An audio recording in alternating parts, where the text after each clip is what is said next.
ओम श्री गणेशाय नम। नमस्कार बंधुगण आपण मानक एम यूट्यूब चैनल को पुणी थे स्वागतम एवं शुभकामना। आज भिडियो मु आपण मानक कहवाक जाऊँगी कि आपण समस्त तीन दिन स्थिति किपरि भाव विशेष भाव जदि आपण मानक कहबी कि मार्च 14, 15 एवं 16 तारिखर दिन आपण मानक केउ सब जिनिस फायदा मिलिबो ଏବଂ ତା ସହିତ ଆପଣମାନଙ୍କୁ ଏହି ସାବଧାନତା ଅବଲମ୍ବନ କରିବା ପାଇଁ ପଡ଼ିବ।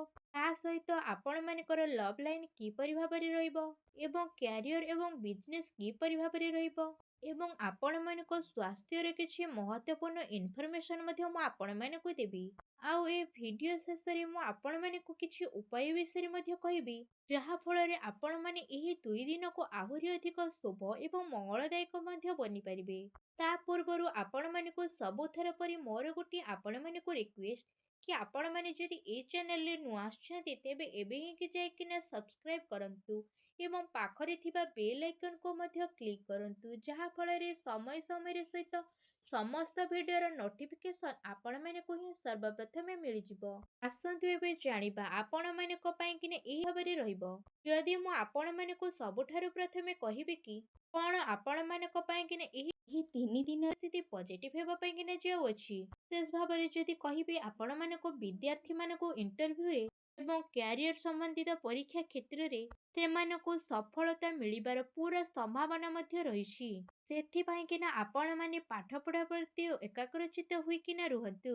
ଆପଣମାନଙ୍କର ସନ୍ତୁଳିତ ଦିନଚର୍ଯ୍ୟା କାରଣରୁ ଆପଣମାନଙ୍କର ସମୟର ସହିତ ସମସ୍ତ କାର୍ଯ୍ୟ ମଧ୍ୟ ପୁରା ହେବ। ତା ସହିତ ଯଦି କହିବେ ଆପଣମାନଙ୍କର ଧାର୍ମିକ ବ୍ୟକ୍ତି ପ୍ରବୃତ୍ତି ମାନଙ୍କ ଦ୍ୱାରା ଆପଣମାନଙ୍କର ସେମାନଙ୍କ ସହିତ ସାକ୍ଷାତ ମଧ୍ୟ ହେବ, ଯେଉଁଥିପାଇଁ କି ଆପଣମାନଙ୍କର ବିଚାରଧାରାରେ ସକାରାତ୍ମକ ପରିବର୍ତ୍ତନ ଦେଖିବା ପାଇଁକିନା ମିଳିବ ତଥା ଜୀବନ ସହିତ ଜଡ଼ିତ କାର୍ଯ୍ୟ କରିବାର ବହୁତ ଭଲ ସମୟ ଅଟେ। ତା ସହିତ ଆପଣମାନଙ୍କର ଆର୍ଥିକ ସ୍ଥିତି ବହୁତ ଭଲ ରହିବ। ତା ସହିତ ସମ୍ପର୍କୀୟ ମାନଙ୍କ ସହିତ ଆପଣମାନଙ୍କର ମନୋରଞ୍ଜନର ପ୍ରୋଗ୍ରାମ ମଧ୍ୟ ରହିବ ଆଉ ଆପଣମାନଙ୍କ ସମ୍ବନ୍ଧରେ ମଧ୍ୟ ଘନିଷ୍ଠତା ଦେଖାଦେବ। ପୂର୍ବ ଟାଇମରୁ ଆପଣମାନେ ଯେଉଁ ସବୁ କାର୍ଯ୍ୟ ପ୍ରତି ପରିଶ୍ରମ କରୁଥିଲେ ଏବେ ସେ ସବୁର ପରିଣାମ ଆପଣମାନଙ୍କ ଆଶା ଠାରୁ ମଧ୍ୟ ଆପଣମାନଙ୍କୁ ପ୍ରାପ୍ତ ହେବ। ତା ସହିତ ଆପଣମାନଙ୍କର ଧାର୍ମିକ କ୍ଷେତ୍ର ପ୍ରତି ଆପଣମାନଙ୍କର ରୁଚି ମଧ୍ୟ ରହିବ। ତା ସହିତ ପୂର୍ବ ଟାଇମରୁ ଯେଉଁ ସବୁ କାର୍ଯ୍ୟ ପ୍ରତି ଆପଣମାନଙ୍କର ରୋକାବଟ ମଧ୍ୟ ଆସୁଥିଲା ଏବେ ସେ ସବୁ କାର୍ଯ୍ୟ ଆପଣମାନଙ୍କର ବହୁତ ଆସାନୀରେ ମଧ୍ୟ ପୂରଣ ହୋଇଯିବ। ତା ସହିତ ବସ୍ତ୍ର ଏବଂ ଆଭୂଷଣ କ୍ଷେତ୍ରରେ ଆପଣମାନଙ୍କର କିଣାକିଣିରେ ଆପଣମାନେ ଆପଣମାନଙ୍କର ଟାଇମକୁ ସ୍ପେଣ୍ଡ ମଧ୍ୟ କରିବେ। ସମୟ ଆପଣମାନଙ୍କ ସପକ୍ଷରେ ଯିବ, ତେଣୁ ଆପଣମାନେ ତାର ସମ୍ମାନ ମଧ୍ୟ କରନ୍ତୁ। କୌଣସି ଶୁଭ ସମାଚାର ମିଳିବା କାରଣରୁ ଆପଣମାନଙ୍କ ଘରେ ଖୁସିର ମାହୋଲ ମଧ୍ୟ ରହିବ। ଆପଣମାନଙ୍କ ପରିଶ୍ରମରେ କୌଣସି ମହତ୍ୱପୂର୍ଣ୍ଣ କାର୍ଯ୍ୟ ଆପଣମାନେ ସମ୍ପନ୍ନ ମଧ୍ୟ କରିବେ। ଆପଣମାନଙ୍କର ଯୋଗ୍ୟତା ଏବଂ କ୍ଷମତା ଦ୍ୱାରା ପରିବାର ସଦସ୍ୟମାନଙ୍କ ଦ୍ୱାରା ଆପଣମାନେ ଗର୍ବିତ ଅନୁଭବ କରିବେ। କୌଣସି ବିଶେଷଜ୍ଞ ସହଯୋଗ ଆପଣମାନଙ୍କର ହଜିଥିବା ପ୍ରତିଷ୍ଠାକୁ ମଧ୍ୟ ପୁଣି ଥରେ ଫେରେଇ ଦେବ, ଯାହା ଫଳରେ ଆପଣମାନଙ୍କର ଆତ୍ମବିଶ୍ୱାସରେ ବୃଦ୍ଧି ମଧ୍ୟ ଘଟିବ। ଘରେ କୌଣସି ଧାର୍ମିକ ଆୟୋଜନ ମଧ୍ୟ ସମ୍ପନ୍ନ ହେବ। ତା ସହିତ ଆପଣମାନଙ୍କ ପାଇଁକିନା ଏହି ଦିନ ବହୁତ ଭଲ ସିଦ୍ଧ ହେବ।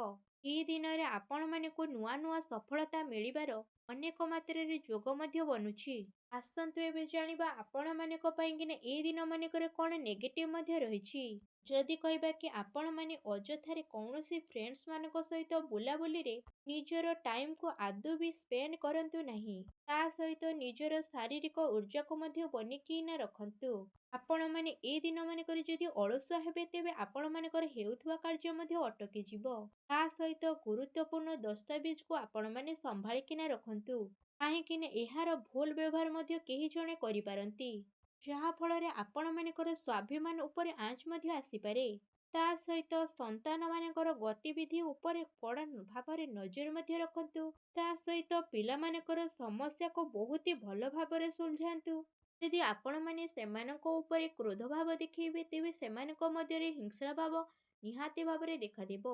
ତା ସହିତ ଆପଣମାନେ କାଳ୍ପନିକ କ୍ଷେତ୍ରରେ ବିଶ୍ୱାସ ନ କରିକିନା ଆପଣମାନେ ଯଥାର୍ଥ ଉପରେ ବିଶ୍ୱାସ କରନ୍ତୁ, କିନ୍ତୁ ଆପଣମାନଙ୍କୁ ଧ୍ୟାନ ରଖିବାର ଅଛି କି ଆପଣମାନେ କୌଣସି ବି କାର୍ଯ୍ୟ କରିବା ପୂର୍ବରୁ ତାର ଭଲ ଖରାପ ସ୍ଥିତି ଉପରେ ନଜର ମଧ୍ୟ ରଖନ୍ତୁ, କାହିଁକି ନା କିଛି ଭୁଲ ହେବାର ସମ୍ଭାବନା ମଧ୍ୟ ଲାଗୁଅଛି। ତା ସହିତ ଆପଣମାନେ ଅଧିକତରୁ ଆପଣମାନେ ଘରେ ନ କରି ବାହାରେ ଅଧିକତର ଟାଇମ୍ ମଧ୍ୟ ସ୍ପେଣ୍ଡ କରିବେ। କିନ୍ତୁ ଆପଣମାନଙ୍କୁ ସଫଳତା ପାଇବାକୁ ହେଲେ ଆପଣମାନଙ୍କର ମର୍ଯ୍ୟାଦା ପ୍ରତି ଧ୍ୟାନ ଦେବାର ଆବଶ୍ୟକତା ମଧ୍ୟ ରହିଛି। ତା ସହିତ ଆପଣମାନେ କ୍ରୋଧ ହୋଇକିନା କିଛି ବି କାର୍ଯ୍ୟ କରନ୍ତୁ ନାହିଁ, ଯାହା ଫଳରେ ଆପଣମାନଙ୍କର ସ୍ଥିତି ବିଗାଡ଼ି ମଧ୍ୟ ଯାଇପାରେ। ଆପଣମାନେ ସେଥିପ୍ରତି ସାବଧାନତା ରୁହନ୍ତୁ। ତା ସହିତ ଆପଣମାନେ ଅଯଥା ଖର୍ଚ୍ଚଠାରୁ ଦୂରେଇକିନା ରୁହନ୍ତୁ, କାହିଁକି ନା ଅଚାନକ ଆପଣମାନଙ୍କର ଅର୍ଥ ଖର୍ଚ୍ଚ ହେବାର ଯୋଗ ମଧ୍ୟ ରହିଛି।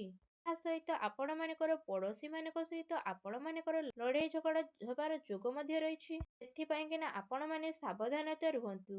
ଆସନ୍ତୁ ଏବେ ଜାଣିବା ଆପଣମାନଙ୍କର ଏଇ ଦିନମାନଙ୍କର ଲଭ୍ ଲାଇନ୍ ସ୍ଥିତି କିପରି ଭାବରେ ରହିବ। ବୈବାହିକ ଜୀବନର ଆପଣମାନଙ୍କର ସୁଖମୟ ମଧ୍ୟ ରହିବ। ତା ସହିତ ପ୍ରେମ ଜୀବନରେ କାଫି ମଜବୁତ ମଧ୍ୟ ଦେଖାଦେବ। ଆଉ ପ୍ରେମ ଜୀବନ ପାଇଁ ଏହି ସମୟ ବହୁତ ଅନୁକୂଳ ଭରା ସମୟ ରହିବ। ପାରିବାରିକ ଗତିବିଧିରେ ଆପଣମାନଙ୍କର ସହଯୋଗ ସମର୍ପଣ ବାତାବରଣକୁ ଆପଣମାନଙ୍କର ଖୁସିଭରା ସାବ୍ୟସ୍ତ ମଧ୍ୟ କରିଦେବ।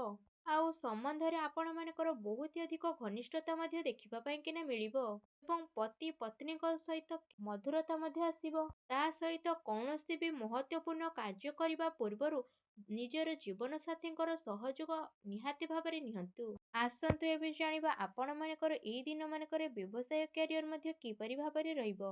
ଯଦି କହିବା ଆପଣମାନଙ୍କର ଗ୍ରହମାନଙ୍କର ସ୍ଥିତି ଆପଣମାନଙ୍କ ସପକ୍ଷରେ ରହିବ, କୌଣସି ଭଲ କାର୍ଯ୍ୟ ଆପଣମାନଙ୍କର ସଫଳ ହେବ ଆଉ ଲାଭର ଉଚିତ ଅବସର ମଧ୍ୟ ଆପଣମାନଙ୍କୁ ପ୍ରାପ୍ତ ହେବ। ଆଉ ଚାକିରି ପେଶା ଲୋକମାନେ ନିଜର କାର୍ଯ୍ୟକୁ ବହୁତ ଧ୍ୟାନର ସହିତ ମଧ୍ୟ କରିବେ। ତା ସହିତ କୌଣସି ଭୁଲ ଭାଲ ହେବାର ସମ୍ଭାବନା ମଧ୍ୟ ରହିଛି। ସେଥିପାଇଁକିନା ଆପଣମାନେ ଲେଣ ଦେଣରେ ଧ୍ୟାନ ମଧ୍ୟ କେନ୍ଦ୍ରିତ କରିକିନା ରଖନ୍ତୁ। କୌଣସି ବଡ଼ ସ୍ଥିତିରେ ମଧ୍ୟ ପରିବର୍ତ୍ତନ ଆସିବ। ଆଉ ଚାକିରି ପେଶା ଲୋକମାନେ ନିଜର ଟାର୍ଗେଟକୁ ପୂରା କରିବା ଦ୍ୱାରା ସେମାନଙ୍କୁ ଖୁସି ମଧ୍ୟ ପ୍ରାପ୍ତ ହେବ। ଯେହେତୁ କୌଣସି ନୂଆ ସ୍ଥିତି ମଧ୍ୟ ବନୁଛି, କୌଣସି ବି ଡିଲ୍ ଫାଇନାଲ କରିବା ସମୟରେ ସମଝଦାରୀ ଏବଂ ଭାବି ଚିନ୍ତିକିନା କାର୍ଯ୍ୟ କରନ୍ତୁ, ଯାହା ଫଳରେ ଆପଣମାନଙ୍କୁ ଲାଭ ମଧ୍ୟ ପ୍ରାପ୍ତ ହେବ। ତାହା ଫଳରେ ଆପଣମାନେ ସମୟର ସଦୁପଯୋଗ ମଧ୍ୟ କରିବେ। ତା ସହିତ ବ୍ୟବସାୟିକ ଗତିବିଧି ଆପଣମାନଙ୍କର ସୁଚାରୁ ରୂପରେ ଚାଲିବ। ଆଉ ଚାକିରି ପେଶା ଲୋକମାନଙ୍କୁ ନିଜର କାର୍ଯ୍ୟ ପ୍ରତି ସାବଧାନତା ରହିବାର ଅତି ଆବଶ୍ୟକତା ମଧ୍ୟ ରହିଛି। ଅନ୍ୟଥା ଅଧିକାରୀ ବର୍ଗଙ୍କର ନାରାଜିକାର ଶିକାର ମଧ୍ୟ ହେବା ପାଇଁକିନା ପଡ଼ିପାରେ। ବ୍ୟବସାୟିକ ବିଚାର ସମ୍ବନ୍ଧିତ ରୂପରେଖାରେ କୌଣସି ବି କାର୍ଯ୍ୟକୁ ଏହି ଦିନମାନଙ୍କରେ ଆପଣମାନେ ସ୍ଥଗିତ କରନ୍ତୁ। ଆର୍ଥିକ ସାଧନରେ ଆପଣମାନଙ୍କର ବୃଦ୍ଧି ହେବ, କିନ୍ତୁ କୌଣସି ବି ଅନୁଚିତ କାର୍ଯ୍ୟ କରିବାଠାରୁ ଆପଣମାନଙ୍କୁ ସେସବୁ କ୍ଷେତ୍ରରେ ଦୂରେଇ ରହିବା ପାଇଁକିନା ପଡ଼ିବ। ପ୍ରପର୍ଟି ସମ୍ବନ୍ଧିତ କାର୍ଯ୍ୟ କ୍ଷେତ୍ରରେ ପେପର ୱାର୍କ, ସେଥିରେ ମଧ୍ୟ ଆପଣମାନେ ଧ୍ୟାନ କେନ୍ଦ୍ରିତ କରିକିନା ରଖନ୍ତୁ। ଟିକେ ବି ଭୁଲ ଭାଲ ଆପଣମାନଙ୍କୁ ବହୁତ ପ୍ରୋବ୍ଲେମରେ ମଧ୍ୟ ପଡ଼ିପାରିବ। ଆସନ୍ତୁ ଏବେ ଜାଣିବା ଆପଣମାନଙ୍କର ଏଇ ଦିନମାନଙ୍କର ସ୍ୱାସ୍ଥ୍ୟ କିପରି ଭାବରେ ରହିବ। କୌଣସି ଜାଗାରେ ଆପଣମାନଙ୍କୁ ବିଶେଷ ଭାବରେ ଆଘାତ ଲାଗିବାର ବିଶେଷ ସମ୍ଭାବନା ମଧ୍ୟ ରହିଛି। ସେଥିପାଇଁକିନା ଆପଣମାନେ ବିଶେଷ ଭାବରେ ସାବଧାନତା ଅବଲମ୍ବନ ମଧ୍ୟ କରନ୍ତୁ। କିନ୍ତୁ ଆପଣମାନଙ୍କ ସ୍ୱାସ୍ଥ୍ୟ ବହୁତ ଭଲ ରହିବ। ଆପଣମାନେ ଆହୁରି ଅଧିକ ସ୍ୱାସ୍ଥ୍ୟକୁ ଭଲ ରଖିବା ପାଇଁକିନା ଆପଣମାନେ ପ୍ରତ୍ୟେକ ଦିନ ଯୋଗ କରନ୍ତୁ, ବ୍ୟାୟାମ କରନ୍ତୁ, ସୁଖାସନ କରନ୍ତୁ ଏବଂ ଆୟୁର୍ବେଦିକ ଜିନିଷର ସେବନ ମଧ୍ୟ ନିହାତି ଭାବରେ କରନ୍ତୁ ଏବଂ ଆପଣମାନେ ସୁସ୍ଥ ମଧ୍ୟ ରୁହନ୍ତୁ। ଆସନ୍ତୁ ଏବେ ଜାଣିବା ଆପଣମାନଙ୍କ ପାଇଁକିନା ଏଇ ଦିନମାନଙ୍କରେ କ'ଣ ବିଶେଷ ଉପାୟ ମଧ୍ୟ ରହିଛି।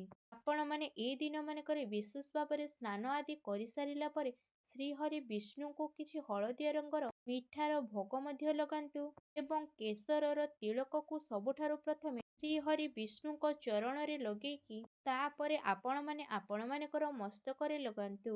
ବନ୍ଧୁଗଣ, ଆପଣମାନେ ଏପରି କରିବା ଦ୍ୱାରା ଆପଣମାନଙ୍କ ଉପରେ ଶ୍ରୀହରି ବିଷ୍ଣୁ ବହୁତ ଶୀଘ୍ର ଆପଣମାନଙ୍କ ଉପରେ ପ୍ରସନ୍ନ ମଧ୍ୟ ହେବେ ଆଉ ଆପଣମାନଙ୍କ ସମସ୍ତ କଷ୍ଟକୁ ମଧ୍ୟ ଦୂର କରିବେ। ଆଉ ଆପଣମାନଙ୍କ ଜୀବନରେ ଯେଉଁ ସବୁ ବି ପ୍ରୋବ୍ଲେମ ଚାଲିଛି, ସେ ସବୁର ପ୍ରୋବ୍ଲେମର ମଧ୍ୟ ବହୁତ ଶୀଘ୍ର ଅନ୍ତ ମଧ୍ୟ ହେବ ଆଉ ଆପଣମାନଙ୍କୁ ବହୁତ ଶୀଘ୍ର ହିଁ ଶୁଭଫଳ ପ୍ରାପ୍ତ ହେବ। ଆଉ ଆପଣମାନଙ୍କର ସମସ୍ତ ମନସ୍କାମନା ଶ୍ରୀହରି ବିଷ୍ଣୁ ଅବଶ୍ୟ ହିଁ ଆପଣମାନଙ୍କର ପୂରା କରିବେ। ଆଶା କରୁଛି ଆଜିର ଏହି ଭିଡ଼ିଓଟି ଆପଣମାନଙ୍କୁ ବହୁତ ମାତ୍ରାରେ ଭଲ ଲାଗିଥିବ। ଯଦି ଭଲ ଲାଗିଥାଏ ତେବେ କମେଣ୍ଟ ବକ୍ସରେ ଶ୍ରୀହରି ବୈଷ୍ଣବ ବୋଲି ଅବଶ୍ୟ ଲେଖନ୍ତୁ। ପୁଣି ଦେଖା ହେବ ଏକ ନୂତନ ଭିଡ଼ିଓ ମାଧ୍ୟମରେ। ସେ ପର୍ଯ୍ୟନ୍ତ ବିଦାୟ ଦିଅନ୍ତୁ। ରହୁଛି। ଧନ୍ୟବାଦ।